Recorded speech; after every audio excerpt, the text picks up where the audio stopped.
相信你是用过亚种榻榻米么？种榻榻米呢，就是较多些嘅人都含有嘅记忆。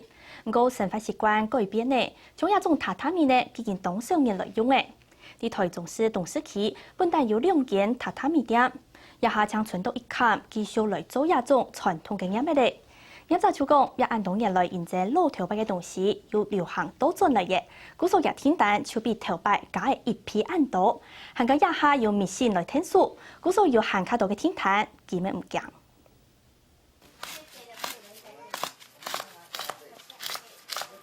做榻榻米要3步，先用刀切出人家爱嘅尺寸，所落个处理成咸醋做嘅醋枪，切每个切边。有的王牌做下烤手工，一针一线慢慢练，连慢又结起，使得腾走上一段时间。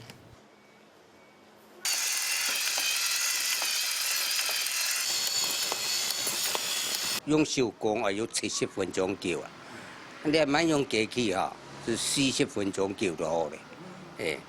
用机器是又较好啦，又较耐用。几个双条线啦。用手工就单条线，较无按线啦。今年70岁嘅女先生，13岁只拜10红衣，30年前对新北市转到东市开业，连慢咪系三上地区唯一的一间。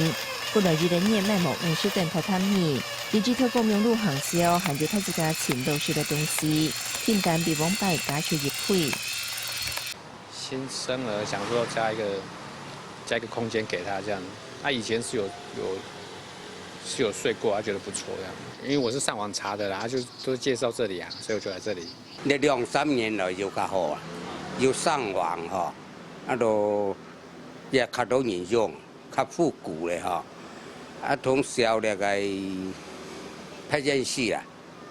虽然连晚碰撞已经推配榻榻米，但是各种无干的香就当多年还记得。所以今来见少年要做嘅榻榻米，还是得继续陪民众来宣传。看看新闻李新龙台中报道。